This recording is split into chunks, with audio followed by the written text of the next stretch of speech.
two of the classic Hollywood monsters were going to battle it out in an unproduced movie, with the granddaddy of special effects Willis O'Brien homing the wheel. How exactly did this Frankenstein of crossovers came about? Well, let's find out. Of course, before we begin, don't forget to subscribe for more stories of unproduced movies.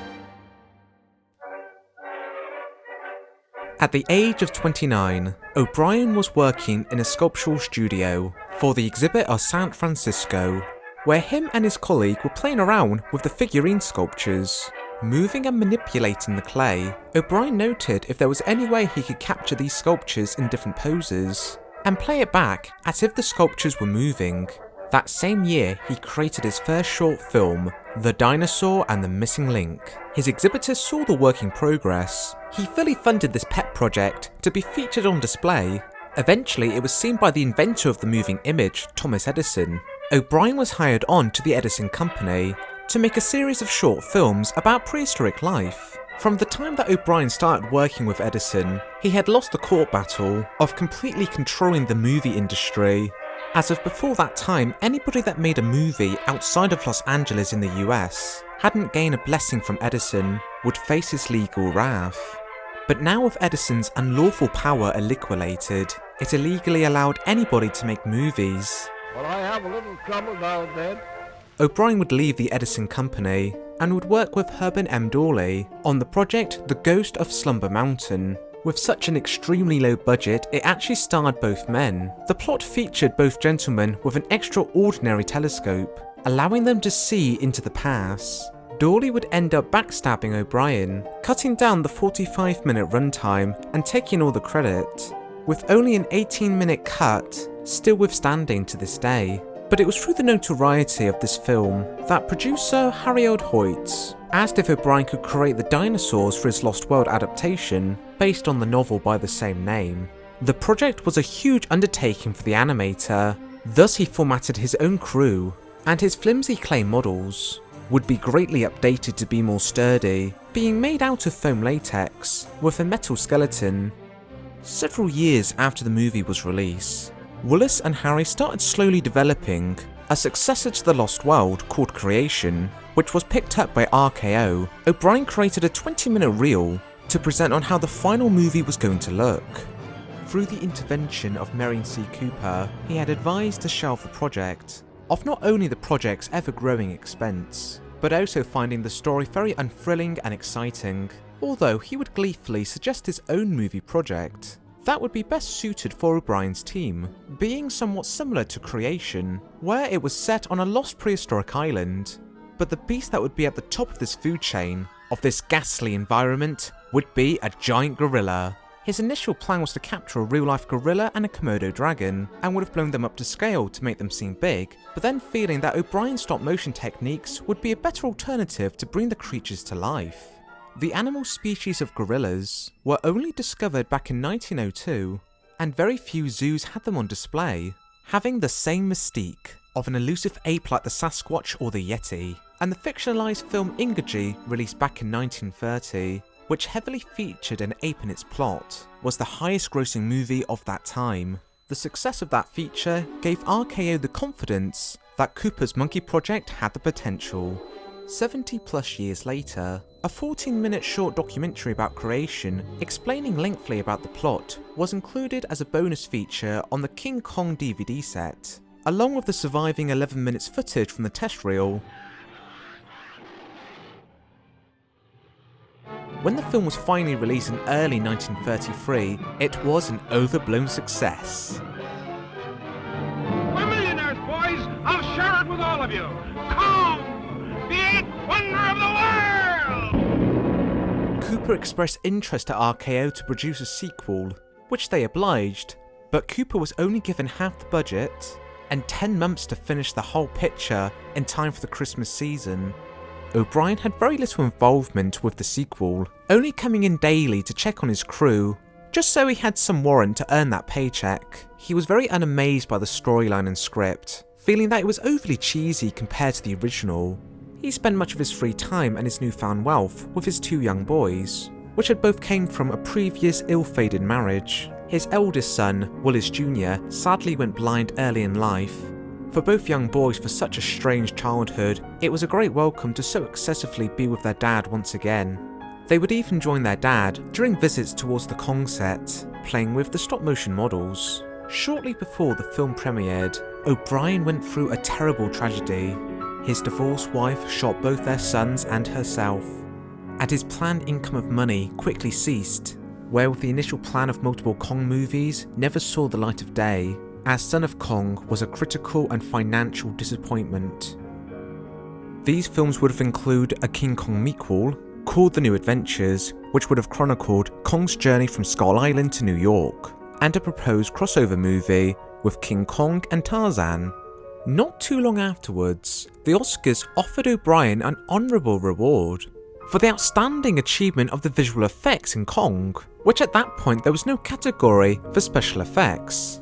Although O'Brien would only accept the reward if each of his crew members would receive an Oscar as well, since they collectively brought to life the animals of Skull Island, although the Oscars wouldn't appeal to this kind gesture, only allowing a single reward to go towards O'Brien, which that he had turned down. This rejection severely harmed O'Brien's career in Hollywood. People were perplexed that he turned down such an offer. Thus, close to no studios wanted to work with him. Out of pity and remorse, Marion C. Cooper still collaborated with Willis O'Brien, assisting on several different movie projects for RKO, but yearning to utilise O'Brien's talent, they began developing a new movie idea for MGM that was going to be the next King Kong. That feature was War Eagles, about an ancient warrior tribe rediscovered in the 20th century that have been able to train and ride giant eagles within a far-off remote valley, a refuge to long-extinct animals thought lost forever, with the finale being set in New York, with the War Eagles doing aerial battles with planes and zeppelins. It was going to be filmed in Technicolor, and a short test reel was created to show how effective the film was going to look. It was during this production that O'Brien got word of a young teenager making stop-motion movies in his parents' house, being greatly influenced through his King Kong production. This young boy was future special effects artist Ray Harryhausen. Through one of O'Brien's working colleagues, they arranged for Ray to meet his idol. So I loaded some of my dinosaurs that I had made into a suitcase, and he gave me some wonderful advice. He said, your Stegosaurus's legs look like sausages. You've got to learn to develop the muscles. The two men kept in close regular contact, sharing one another's projects. Obi told him to bring his work and come up to our house sometime soon, which he did, and brought his mother and dad and his portable screen, and ran a bit of the film. I just patted him on the back and praised him, and after they left, Obi looked at me sort of strangely, and he said, you realize you're encouraging my competition, don't you? But indeed a thrill that a young youth was looking up towards him. Unfortunately, the film that was supposed to be a big rebirth for O'Brien, War Eagles, was cancelled due to Marion C. Cooper's departure in favour for helping the war against the Nazis. And while we definitely know that there was a test reel created for the movie, as far as we know the reel hasn't survived into the 21st century, likely being destroyed in the MGM fires of the 1960s, along with many other classic movies that haven't turned up since. The only remnants left today are several drafts of the script, concept art and still images from the reel, along with the armatures that are currently under possession of Peter Jackson.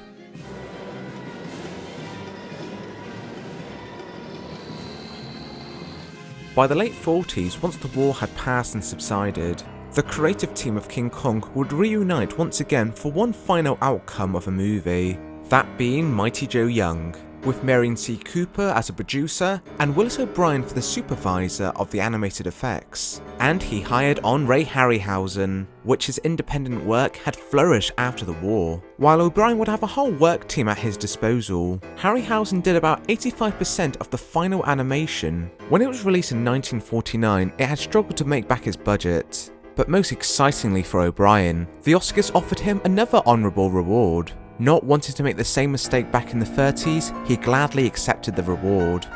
Now, with his trophy of royalty, studios were keen with some of his movie ideas.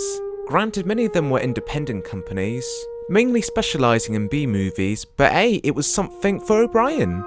He had many pet projects that he really wanted to fully produce, and while many of them never got to see the light of day, he was able to sell a script idea, The Beast of Hollow Mountain, with cowboys up against a Tyrannosaurus Rex.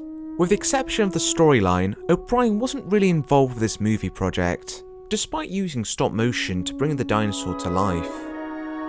O'Brien and Harryhausen would team up yet again for the opening prologue of the documentary Animal World. Initially it was just going to showcase static models of the dinosaurs, but both men were able to push to get the whole segment fully animated, with O'Brien creating the sets and dinosaurs, with Harryhausen animating the models, getting the 10-minute segment done within 6 weeks.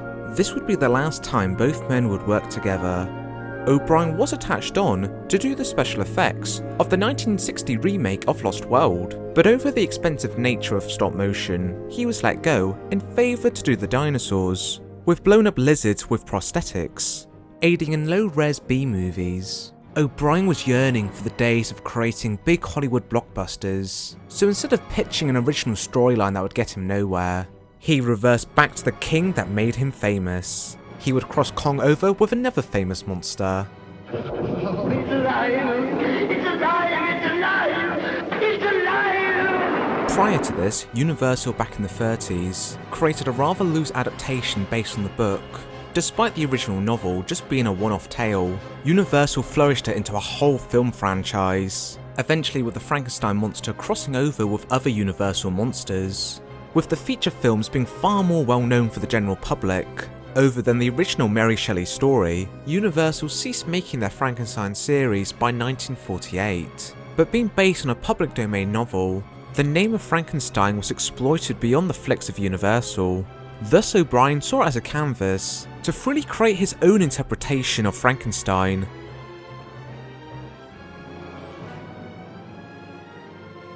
In his story, it featured a descendant from Dr. Frankenstein, who stitches together different human body parts. Unlike his predecessor, he creates a true large monster that could rival Kong.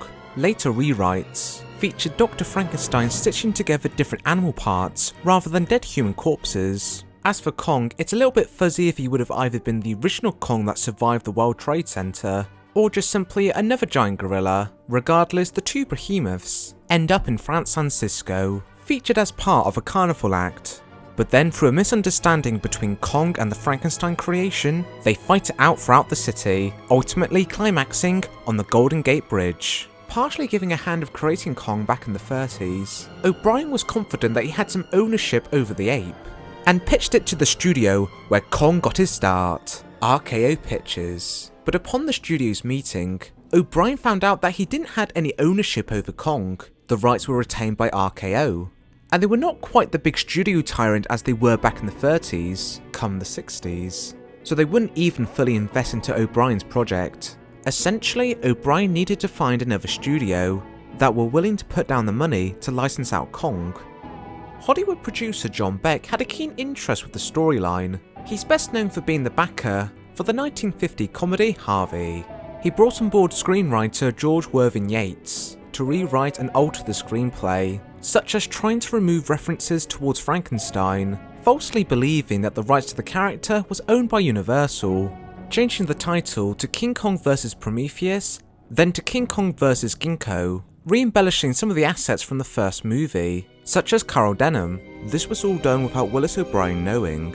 In fact, he wasn't even present when they were pitching it around to other studios, which those meetings drummed up little excitement around Hollywood. But it was when they went international that they got a keen interest from Japanese studios Toho, which starting in 1954 with the film Godzilla, were steadily creating their own library of monster movies, creating the monsters by their own distinct technique by having men dressed up in rubber suits. They were excited over the pitch, and went off to RKO to license off Kong for about 80 million yen. Truthfully, they actually weren't that interested in O'Brien's original storyline, but were instead much more keen of Kong fighting one of their own monsters, which of course had to be their own monster star, Godzilla.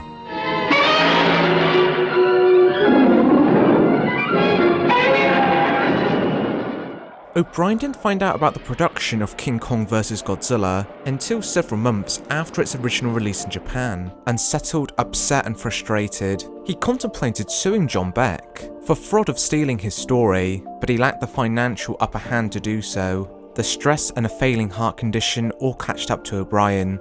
On November 10th of 1962, a heart attack took O'Brien's life. Even though he struggled in his final years of life, thankfully his work and legacy hasn't gone unnoticed. Through programs, comics and books would document and preserve O'Brien's life work, with his Pet Kong project being widely known by the 80s amongst his fans that were inspired. Despite how he felt at the end of it all, his goal of reviving honour to him and Kong did partially succeed by bringing new life to Kong, with King Kong vs. Godzilla introducing a whole new generation to the character. Toho Studios had licensed out Kong for 5 years, which led to a number of unproduced projects. But that's a story for another time.